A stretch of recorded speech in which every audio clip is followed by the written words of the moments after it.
Assalamualaikum warahmatullahi wabarakatuh. Perkenalkan, nama saya Dinastia Rahma, NPM C1 C019159. Di sini saya akan membuat video materi pembelajaran mata kuliah akuntansi keuangan lanjutan 1. Di sini saya menggunakan buku penerbit Salemba 4, seperti ini bukunya. Kita akan membahas materi dari bab 1, bab 2, bab 3, bab 4, bab 5, dan bab 6. Yuk, kita saksikan bersama-sama video materi pembelajaran dari saya. Baiklah, sekarang kita akan memasuki materi bab 2, yaitu tentang investasi pada ekuitas.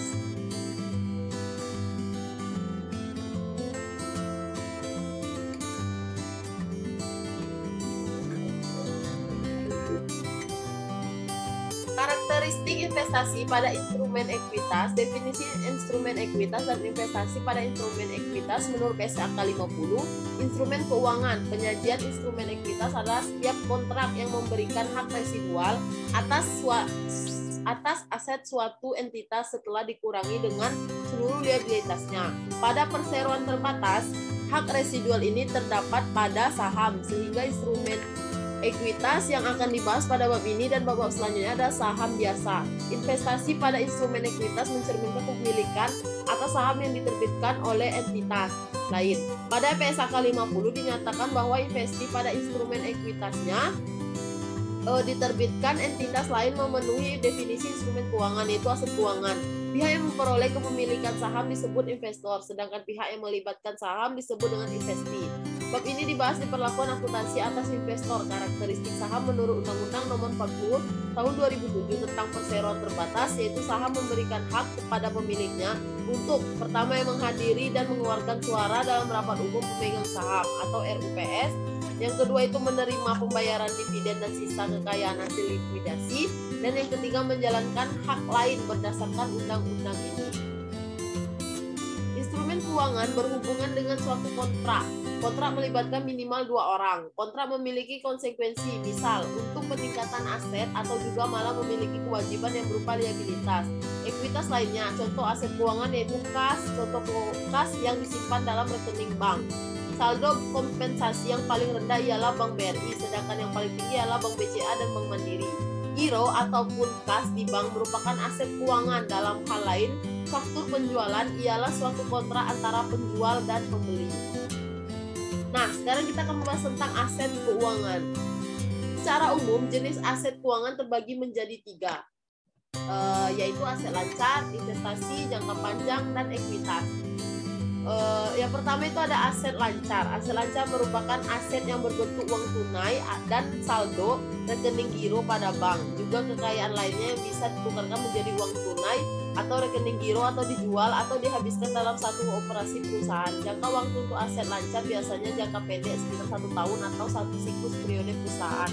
Contoh aset lancar adalah kas, saldo rekening di bank, surat berharga, jangka pendek, dan banyak lagi. Yang kedua itu ada investasi jangka panjang. Jenis pada aset keuangan yang kedua yaitu investasi jangka panjang. Sesuai sebutannya, investasi jangka panjang ini terdiri dari aset yang tidak dicairkan dalam waktu kurang dari 1 tahun. Biasanya seorang akan berinvestasi dalam jangka waktu yang lama untuk mendapatkan keuntungan yang lebih banyak. Yang terakhir itu ada ekuitas. Jenis dari aset keuangan yang terakhir itu ada ekuitas. Ekuitas adalah menunjuk hak milik bagi para pemegang aset suatu perusahaan yang pengukurannya dilakukan dengan cara melihat selisih antara aset dan kewajiban. Contoh ekuitas adalah perusahaan perorangan, persekutuan, dan perseroan. Nah, saham investasi. Saham metode ekuitas atau equity method yaitu perusahaan investor yang memungkinkan untuk menggunakan pengaruh yang signifikan terhadap perusahaan investasi melalui kepemilikan saham yang jumlahnya lebih dari 50%. Yang kedua itu ada metode nilai wajar atau biaya, yaitu fair value atau cost method. Cost method yang merupakan perusahaan investor yang tidak mempunyai kemampuan untuk mempengaruhi aktivitas dan investasi. Saham equity method, metode biaya dan juga metode ekuitas dijelaskan dalam PSAK nomor 15 mengenai akuntansi untuk investasi dalam perusahaan asosiasi. Akuntansi untuk investasi dalam saham equity method yaitu yang pertama, investasi dicatat sebesar biaya perolehan dan disesuaikan dengan keuntungan, kerugian, dan dividen. Lalu investor akan mencatat laba dari perusahaan investi bila perusahaan investi memperoleh laba dan akun investasi akan bertambah. Yang terakhir itu investor akan mencatat kerugian dari perusahaan investi bila perusahaan investi mengalami kerugian yang akan dicatat sebagai pengurang akun investi. Selanjutnya itu ada ekuitas. Investi ini memiliki antara 20-50% saham biasa sebuah perusahaan, maka umumnya investor akan mempunyai pengaruh yang signifikan atas kegiatan keuangan dan operasi perusahaan penerbit saham. Setiap akhir periode, harga pokok tersebut disesuaikan dengan laba rugi yang diperoleh perusahaan penerbit saham. Dividen yang diterima dicatat sebagai pengurang saldo. Jadi perkiraan investasi dalam saham, ekuitas perusahaan pemegang saham anak akan berubah. Akibatnya itu pertama adanya laba rugi yang diperoleh perusahaan anak. Yang kedua adanya pembagian dividen perusahaan anak. Yang ketiga itu akibat penanaman modal baru. Alokasi selisih atas biaya perolehan investasi. Hal-hal goodwill yang terkait dengan entitas asosiasi termasuk dalam jumlah catatan investasi amortisasi goodwill yang tersebut diperkenankan. Lalu setiap selisih lebih bagian entitas atas nilai wajar neto dan liabilitas teridentifikasi dari investi terhadap biaya perolehan investi dimasukkan sebagai penghasilan dalam menentukan bagian entitas. Hal-hal yang saling berhubungan antara metode biaya dengan metode ekuitas. Yang pertama itu pendapatan yang diakui adalah dividen yang diterima dari perusahaan anak, sedangkan pada metode ekuitas pendapatan diakui adalah sebagai laba dari perusahaan anak dan dividen yang diterima akan mengurangi investasi dalam perusahaan anak. Lalu yang kedua itu penyusunan neraca konsolidasi. Dengan kedua metode akan menghasilkan neraca konsolidasi yang sama. Yang ketiga itu eliminasi antara kedua metode adalah sama. Amortisasi dicatat dengan mengeliminasi goodwill yang diamortisasi dengan rekening retained earning perusahaan induk. Lalu yang kelima itu ada eliminasi untuk return earning perusahaan anak yang dihitung dari original return earning anak. Selisih return earning anak sekarang dengan yang original anak merupakan return earning anak yang akan dieliminasi ke dalam return earning induk sebesar presentasi kepemilikan. Nah, selanjutnya kita akan masuk ke metode biaya dan nilai wajar pengakuan dan pengukuran. Pada metode biaya, investasi pada awalnya diakui sebesar biaya perolehan. Setelah pengakuan awal, investasi tetap diukur pada biaya perolehan ketika investasi mengumumkan dividen. Investor mengakui sebagai pendapatan secara proporsional atas kepemilikan sahamnya. Nilai investasi dengan metode biaya hanya berubah jika ditambah, dijual, atau mengalami penurunan nilai. Sedangkan pada metode nilai wajar, perlakuan akuntansinya hampir sama dengan metode biaya, kecuali setelah pengakuan awal.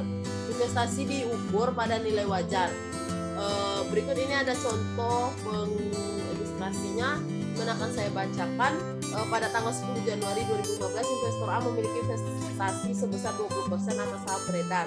Investi dengan biaya perolehan 300 juta. Setelah dilakukan analisis atas kepemilikan tersebut, investor A tidak memiliki pengaruh signifikan atas investi. Selama 2015, investi membagikan dividen pada tanggal 1 April sebesar 100 juta dan melaporkan laba bersih sebesar 200 juta. Pada akhir tahun 2015, nilai wajar saham investi adalah 110 per lembar.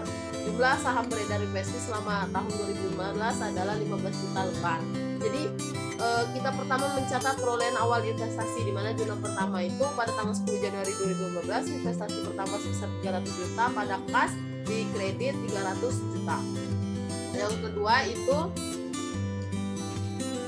kita mencatat pengakuan pendapatan dividen. Jika investor A menggunakan metode nilai wajar, maka investasi tersebut dilakukan diklarifikasi lebih lanjut sebagai nilai wajar melalui laba rugi atau tersedia untuk dijual sesuai ketentuan dalam PSAK 55.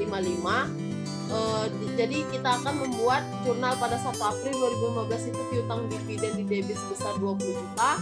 Lalu pendapatan dividen di kredit 20 juta. Ketika dividen diterima, maka diakui kas akan menghapus piutang dividen. Jika investor A menggunakan metode biaya, maka nilai investasi tetap diukur pada biaya perolehannya, sehingga sampai akhir tahun 2015 nilai tercatat investasi tidak berubah. Lalu kita akan mencatat pengakuan keuntungan selisih nilai wajar, di mana pada tanggal 31 Desember 2015 investasi bertambah 300 juta di debit keuntungan selisih nilai wajar dikredit sebesar 300 juta. Nah, nilai tersebut adalah selisih antara nilai wajar akhir tahun 2015, mohon maaf ini PBT-nya 300 juta, tahun 2015 yaitu 330 juta, dalam dapat 330 juta itu 20% dikali 15 juta lembar saham, lembar dikali 110 dengan nilai tercatat sebelumnya itu 300 juta. Proses penyesuaian terhadap nilai wajar juga dilakukan pada tahun-tahun berikutnya jika investasi diklarifikasi sebagai nilai wajar melalui laba rugi. Selanjutnya itu kita akan masuk penyajian pengungkapan, di mana investasi yang akan dicatat dengan metode biaya atau nilai wajar termasuk dalam instrumen keuangan yang diatur dalam PSAK 55. Ketentuan pengungkapan atas instrumen keuangan disebut diukur dalam PSAK 60. Ini penyajian pengungkapannya, penyajian antara investasi dengan metode biaya atau nilai wajar, lalu ini pengungkapan investasi dengan metode atau biaya nilai wajar. Selanjutnya kita akan masuk ke isu lain seputar metode ekuitas. Yang pertama ada nilai tercatat investasi negatif pada metode ekuitas, di mana ilustrasinya dapat teman-teman baca sendiri. Nah,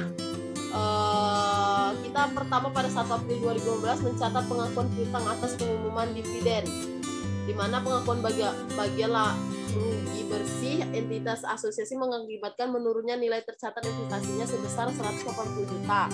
180 juta itu dapat dari 40% dikali 450 juta.